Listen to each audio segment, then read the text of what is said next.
Good evening and welcome to Colorado Decides, a joint production of PBS 12, CBS 4, and the Colorado Sun. I'm your host, Dominic Dezzutti. Thank you so much for joining us.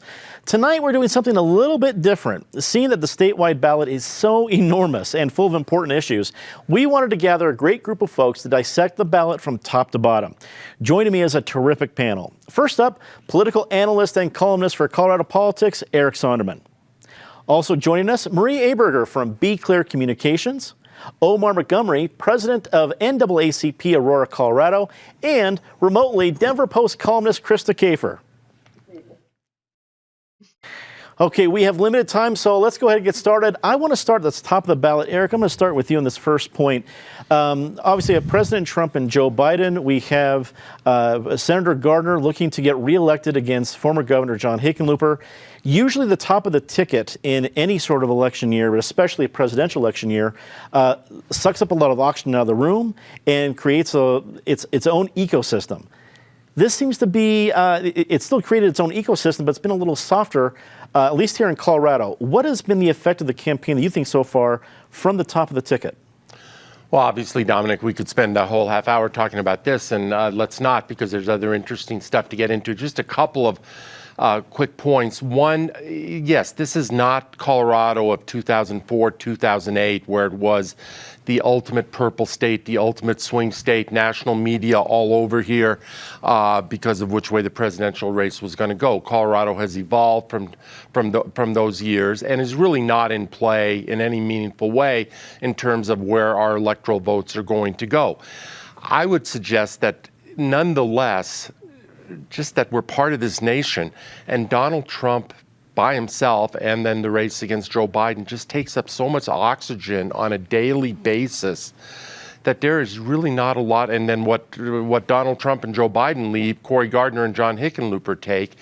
And I just don't think there's a lot of oxygen left for these ballot issues. And even though we have a whole lot of consequential ballot issues, I'm not sure they're getting the focus or attention that they might in a different year and in a different environment. Marie, let me go to you next. You've been a part of various campaigns as a communications consultant. You're also part of the Obama White House and their communications department. You've seen the effect firsthand at the top of the ticket on any state. What stands out to you in Colorado in 2020? So I think the top of the ticket is going to drive big turnout here. And I think it's all going to be focused on healthcare.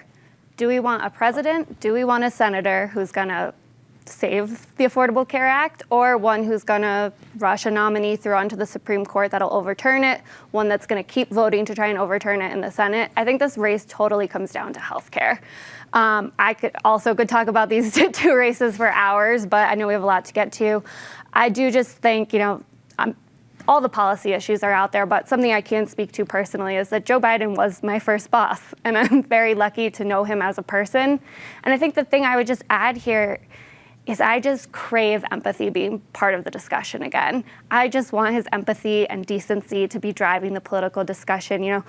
He brought us in when we were worried about being furloughed and losing money into his office to make sure we could all pay our rent. Contrast that with a president who is infecting his own staff with coronavirus. I just want decency part of the conversation.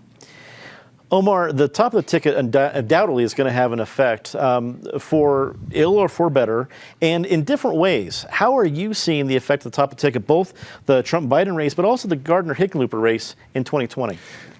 I think that when you begin to look at where we're at today, we have the coronavirus where it's impacting our marginalized communities, especially African-American communities, African-American men, African-American women with underlying conditions, and we have a president who makes a joke of it. And for the African-American community and other communities that are suffering because of health care, because of homelessness, because we don't know if we're even going to have a bill before Christmas where people will be able to pay their rent and be able to survive because they're unemployed by COVID. So with that stated, the top of the ticket is very important, whether if it's the Senate race or whether if it's the presidential race. I am looking forward to, I think, is going to be an exciting turnout because for some people, their lives depend on it. Chris, let's go to you next, because when I look at the top of the ticket in Senator Gardner, here's a guy who knows how to thread the needle. He defeated a strong incumbent in Mark Udall, and although that 2014 was a Republican year, he still made it happen with a pretty, frankly, effective campaign. What do you think the effect of that top of the ticket campaign is having on the race here in Colorado in 2020?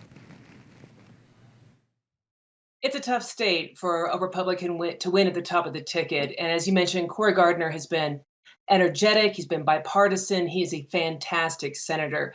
But I actually think that the top of the ticket is not going to affect him as much as people think it will, in part because I do believe that President Trump will do better this year. I've talked to a number of never Trumpers who plan on voting for Trump. They had really low expectations, but he has exceeded those low expectations.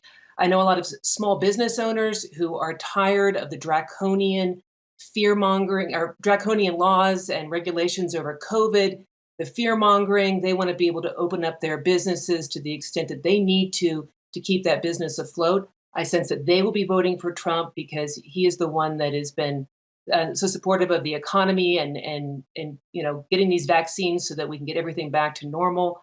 I also know a number of people who reacted really strongly to the rioting and the looting, and they were frustrated that Democrats did not condemn these actions, or their condemnations were quite muted. And so I know there's still graffiti downtown, still some boarded up windows. That's just a reminder that we need people in places of power that will condemn looting, condemn vandalism, and support the rights of property owners, homeowners, and business owners. So I think Trump will do better this time. Any reactions to this, Omar? Yes, I think that's the difference between who we have to choose from. One that condemns the so-called rioting or peaceful demonstrations that were taking place, and someone engaging it and finding out why they are out there protesting. When you begin to look at years of discrimination, especially when it comes to law enforcement, police abuse, and things of this nature, and I've been a victim of police abuse, I would have loved for our current senator to call the NAACP and say, hey, what can I do? What policies can we work together on to make sure that we can reduce what is taking place right now? Not one phone call, not one email, not one correspondence, but the other people who are running. Hickenlooper, Biden people has reached out to us and said, what can we do? And that's the difference between our choices. Well, I think as we talked about, we can probably get into the top of the ticket for the next, not just half hour, next hour and a half. But the meat of the Blue Book, which both people have received, is about ballot issues. So let's get into that a little bit. Let's put them in clumps. Chris, I'm going to come back to you because there's a particular clump that I'm interested in here in Colorado. We have seen Colorado go very blue when it comes to elected officials, especially in 2018, but stay fairly conservative when it comes to ballot issues. There's three fiscal ballot issues. There's the repeal of the Gallagher Amendment. There's reducing the state income tax rate from 4.63% to 4.55%. And then, of course, you have another issue. It's not really fiscal oriented, but the national popular vote, which I think is resonating with conservatives. Do you think these different issues are going to bring out not just a certain base, but a little bit of ballot splitting, if you will, from Coloradans? I think it most certainly will. I mean, who doesn't want a tax break, especially during these difficult times? I have a modest income. I would love a tax break. I would love some tax relief. So obviously that is going to energize me. We also had the opportunity to vote on fees and not allow the legislature to raise taxes secretly through fees. And I think that's excellent. The Gallagher Amendment, it's kind of a complicated issue. I know a lot of voters are going to look at that paragraph and that ballot initiative and say, what exactly am I voting on? But again, I'm a person of modest means. I have a small house.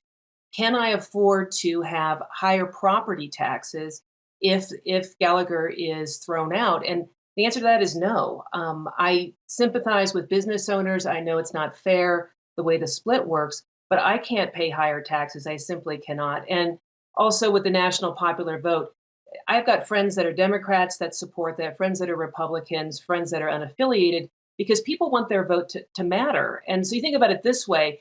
If I vote for candidate A and Colorado votes for candidate A as a majority, And then the so-called popular vote, which is, just a vote that really doesn't mean anything. Let's say the nation as a whole votes for candidate B. My vote automatically then becomes candidate B, and I lose my vote. And so I sense that all of these will pass and pass well. I want to do a quick note for our viewers. If you're wondering about your own view of some of these ballot issues, you have deeper questions, we have a half an hour on almost every single ballot issue that's on the ballot. Go to pbs12.org. You can watch every debate that we've done over the season, starting right after Labor Day, on all these issues. Marie, I'm going to come to you next. There's issues that we've seen in the legislature that either bogged down or got kicked to voters. Paid family leave is one of them. The National Popular Vote Compact started in the legislature. Now it's a reaction to that. Even the Gallagher repeal is coming from conversations about the different fiscal issues of the legislature. Where do you think some of those are going to go? And not so much a prediction, but the effect of legislative issues now in the hands of voters. Sure. I think a lot of the response is going to be driven by COVID and the very real experiences voters are having right now. So paid family leave, I can't think of something more relevant to send to the voters right now. How many families have been devastated by COVID, but 4 out of 5 employees in Colorado don't have paid leave. I think that experience became really quick. And it's always been clear for, the 1 out of 4 women in Colorado who return to work 2 weeks after giving birth. So I think COVID is really going to shape a lot of these experiences and drive people out to demand the change that we know we need to think big right now. And I just want to go back to the national popular vote.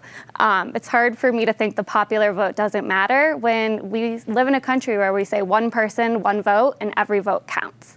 The way we get to a place where every vote really does count is by having a national popular vote.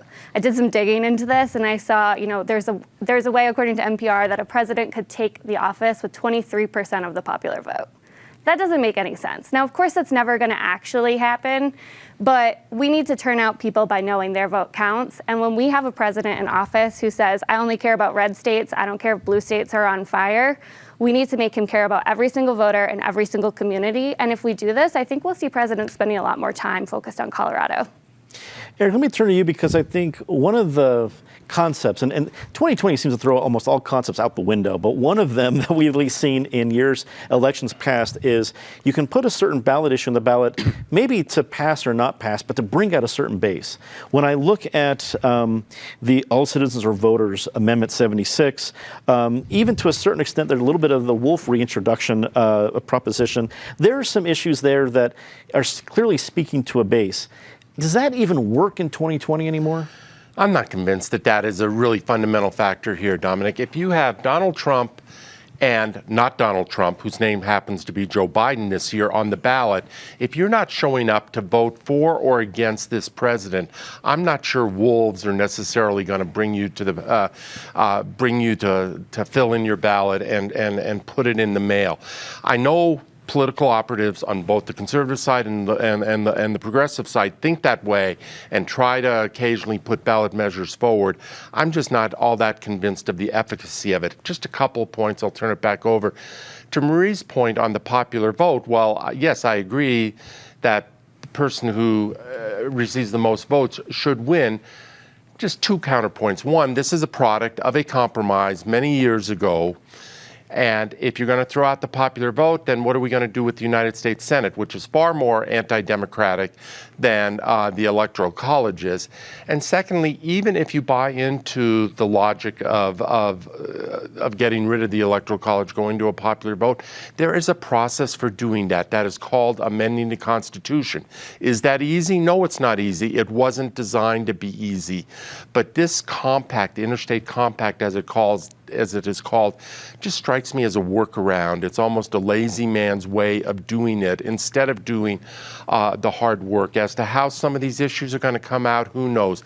Colorado's notorious for having relatively easy ballot access. You can get these measures on the ballot, but getting them across the finish line is a much higher bar. Many more over the years have failed than have succeeded, but voters have shown that they're willing to be discerning and willing to choose and to go no, no, yes, no, yes. It doesn't go all one way or all the others. Voters will do the picking and choosing.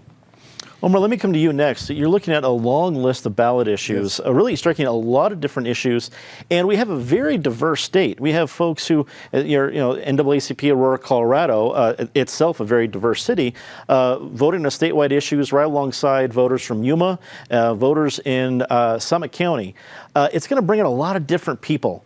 Is there anything that sticks out to you in this long list that there's a lot of issues, but this one is drawing a lot of attention or deserves a lot of attention?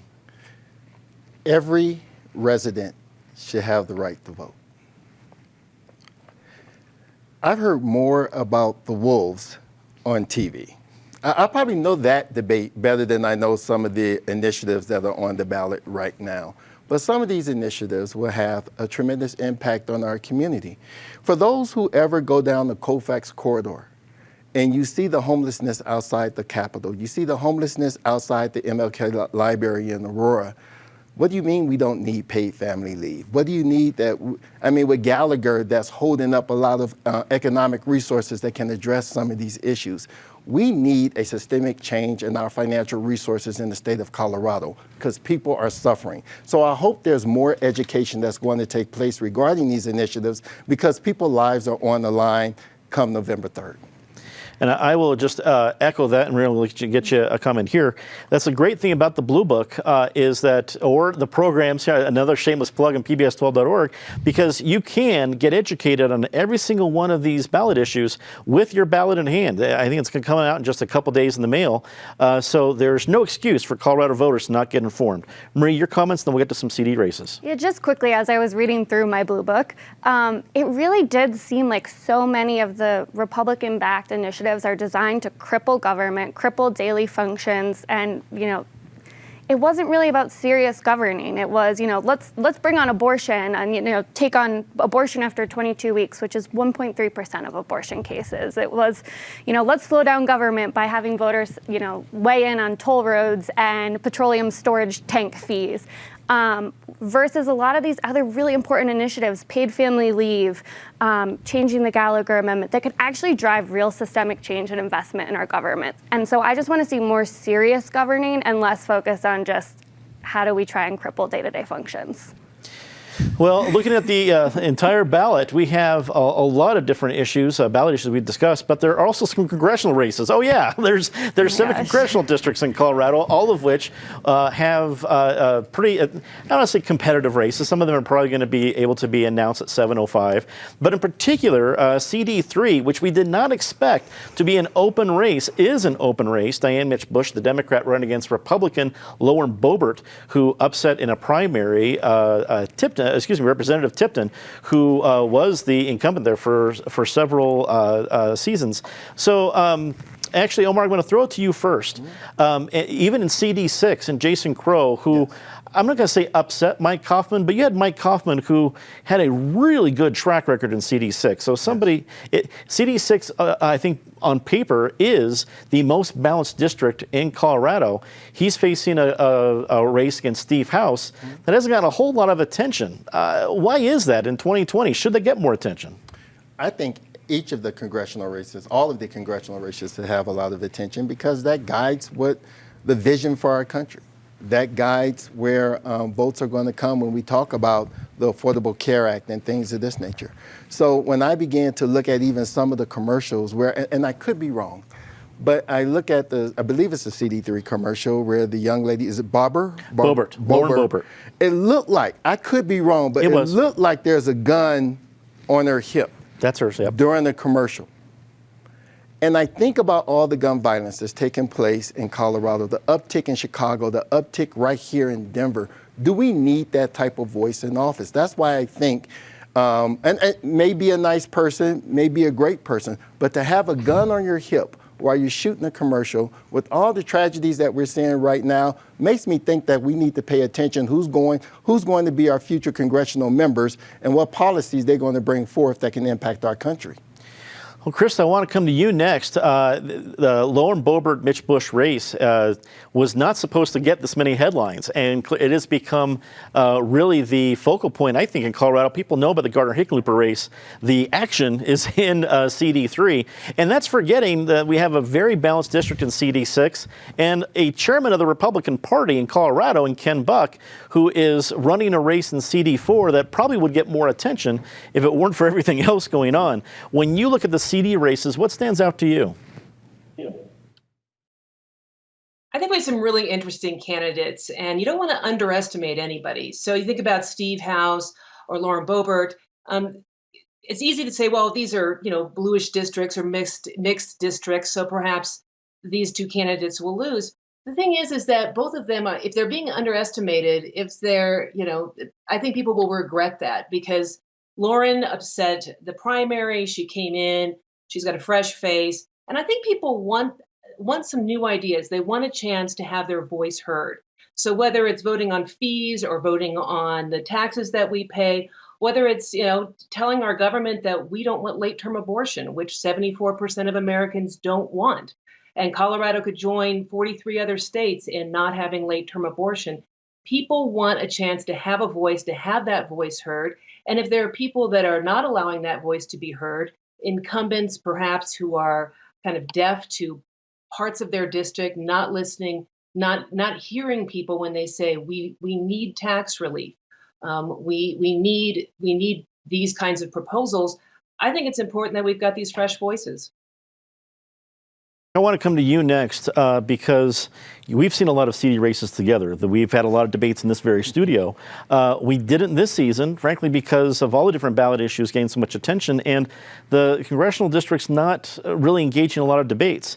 When you look at the races right now, whether it be a balanced district in CD6 or what was not supposed to be a big fight in CD3, what stands out to you? Well, with all respect to my friend Krista, in terms of underestimating candidates, I'm going to underestimate some candidates. There is only one congressional race in this state this year. That is CD3. It is the only one that is going to be at all close, and I think it could be very close. I predict it is far closer than either the Trump-Biden race in Colorado or than the Hickenlooper-Gardner race. I think the CD3 could go either way. The polling seems to indicate that. The fact that it could go either way is probably testimony to the strength of Democrats this year, because that is a district that was a 12-point Donald Trump district 4 years ago. That is a district that Scott Tipton won by 8, going on 9 points over Diane Mitch Bush 2 years ago. So there's obviously a trend line moving, and it is moving in a blue direction this year. That trend line goes back and forth. The very fact, these two candidates, Diane Mitch Bush and Lauren Boebert, and I've written a column about it, it's now a month or two old, but it speaks to how both parties have changed. It speaks to the polarization in this country.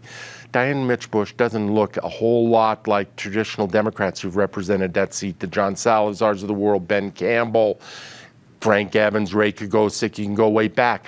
Lauren Boebert sure doesn't look, and I'm not just talking about gender, at all like the Republicans. I'm talking about ideology, whether that's Scott Tipton or Scott McGinnis or others.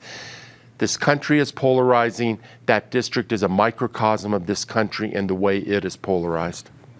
Well, let's get a quick final comment. Marie, as you look at CD3, what do you think is going to happen here? There are two very distinct choices for a balanced district. We're talking about CD6 being balanced. You put Pueblo and the Western Slope all together. CD3 is also pretty balanced. If you had told me we'd be talking about CD3 and CD4 as hotly contested races to watch on this episode a year ago, I would have said you were crazy. CD4, I don't think has been a hotly contested seat in any serious way since in a decade. CD3, I'm shocked we're even as close as we are. So I think we have a real chance for Democrats to pick up some seats and run off this high turnout we're going to see. And I think, again, this comes down to a choice between serious governing and divisive politics. To put up someone who's spouting QAnon theories and not wearing masks during a pandemic versus a serious public servant. And in CD4, to have Ken Buck spouting, election fraud, ballot fraud theories this week. Well, he's the actual one who's committed ballot fraud, pushing someone onto the ballot. we've got a choice here between serious governing, good health care, someone who will tackle climate, and people who ignore those things. As I said on this program many different times, a half an hour goes by very quickly. We just have a couple seconds left in the show, but I want to get everyone your bumper sticker edition, as we see on Colorado Inside Out. A notable moment in the season so far that is not the national campaigns. We could do another hour on that. A non-national notable moment. Krista, I'm going to start with you. Well, with me, it's an issue I care very deeply about. Proposition 115. Just a week or two ago, 130 medical professionals and life scientists came out in support of Proposition 115, saying, yes, you have to vote for this.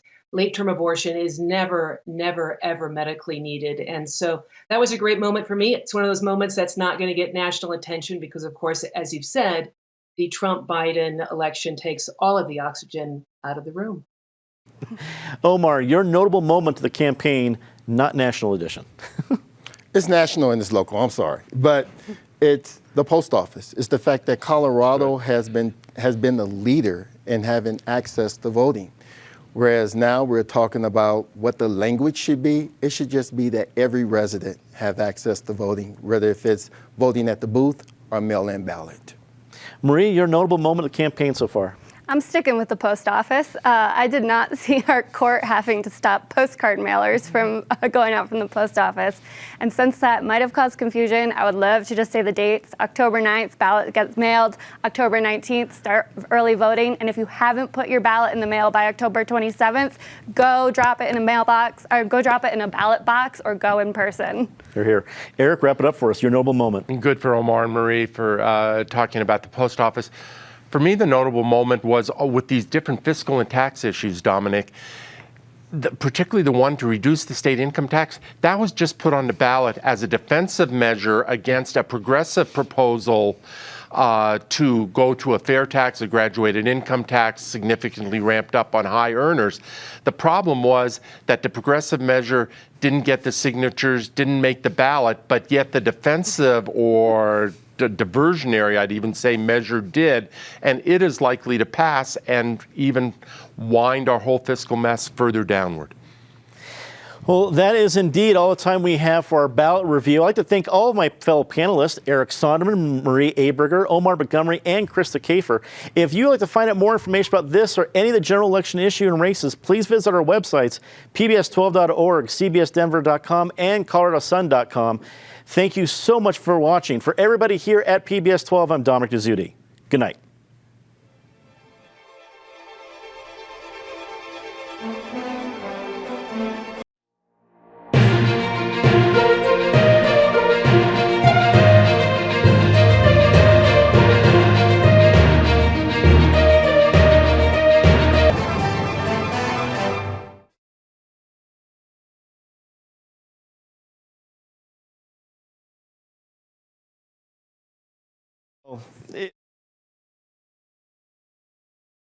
Really appreciated being a part of this. It's not easy being able to do it from Skype like this, but it was critical. So thank you so much. Thank you so much. You bet. You bet. I think my cat may have made a cameo. That's it. It always makes TV better. I'm always encouraging any sort of cute pet cameos. Always makes a show better. Nice. Well, thank you. And all right. Thanks to everybody there. Have a great day. Awesome. Thank you, Krista. Yeah, that was. It goes by really fast. Well, and